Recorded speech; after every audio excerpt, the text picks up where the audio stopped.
Series की शुरुआत में हम देखते हैं कि एक ग्लेबर नाम का रोमन कमांडर स्पार्टकस को बंदी बनाकर उसे बेटियाटिस को बेच देता है, क्योंकि बेटियाटिस ग्लेडिएटर को तैयार करके उन्हें एरिना में लड़वाता है और किसी एक की मौत पर ही ये मुकाबला खत्म होता है, इसीलिए हारने वाला मारा जाता है। और ग्लेबर ने स्पार्टकस की पत्नी सूरा को भी एक अमीर व्यापारी को बेच दिया है, इसीलिए अब स्पार्टकस के पास लड़ने के अलावा कोई और रास्ता नहीं है, क्योंकि अगर ये हारा तो मारा जाएगा और फिर कभी भी अपनी पत्नी से नहीं मिल पाएगा। इसीलिए स्पार्टकस दिन रात कड़ी ट्रेनिंग करके जल्दी ही एक अव्वल दर्जे का ग्लेडिएटर बन जाता है और ये एक के बाद एक लड़ाइयाँ जीतता जाता है, जिससे बेटियाटिस की भी मोटी कमाई होती है। और फिर आखिर में ये क्राइक्सिस के साथ मिलकर एक अरीना के सबसे बड़े ग्लेडिएटर को भी मार गिराता है, जिसे हराना लगभग नामुमकिन था, पर स्पार्टकस ने इसे भी मुमकिन कर दिखाया। पर इस लड़ाई में इसका साथी क्राइक्सिस बुरी तरह से जख्मी हो जाता है, जिससे बेटियाटिस की पत्नी को बहुत ज्यादा दुख होता है, क्योंकि इन दोनों के बीच में नाजायज संबंध है जिनसे बेटियाटिस अनजान है। और फिर इतने बड़े मुकाबले से वापस आने के बाद बेटियाटिस अपने अखाड़े में आकर सबको बताता है कि आज से हमारे अखाड़े का और पूरे कपुआ का चैंपियन स्पार्टकस है। जिसके बाद बेटियाटिस की पत्नी कहती है कि इस लड़ाई को स्पार्टकस ने अकेले नहीं जीता, इसमें क्राइक्सिस का भी योगदान था। पर बेटियाटिस कहता है कि उससे फर्क नहीं पड़ता, क्योंकि आखिर में स्पार्टकस ने ही थियोक्लिस को मारा है और क्राइक्सिस की भी जान बचाई है, इसीलिए लोगों की जुबान पर अब सिर्फ स्पार्टकस का ही नाम है। और फिर बेटियाटिस स्पार्टकस को एक और खुशखबरी देता है कि मैंने तुम्हारी पत्नी को ढूंढ लिया है, वो 2 दिनों में तुम्हारी बाहों में होगी। जिस पर स्पार्टकस कहता है कि मैं हमेशा आपके इस एहसान का कर्जदार रहूंगा।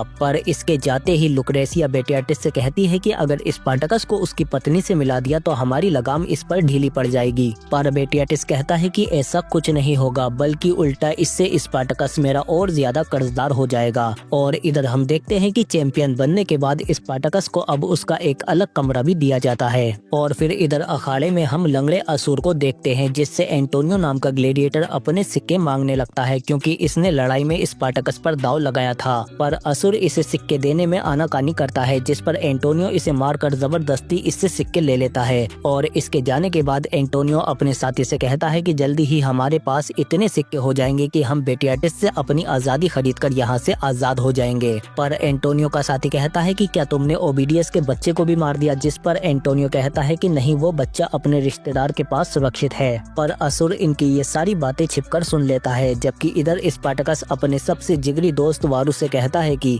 जल्दी ही मेरी पत्नी मेरे पास आ जाएगी और उसी वक्त मैं सिपाहियों पर हमला करके उन्हें मार दूंगा। वो लोग सूरा को बग्गी से लाएंगे और उसी घोड़े से हम यहाँ से भाग जाएंगे। पर वारू कहता है कि तुम एक शख्स को भूल गए, हमारा ट्रेनर डॉक्टर, वो तुम्हें आसानी से रोक लेगा, जिसके बाद तुम भी मारे जाओगे और तुम्हारी पत्नी भी। जिस पर स्पार्टकस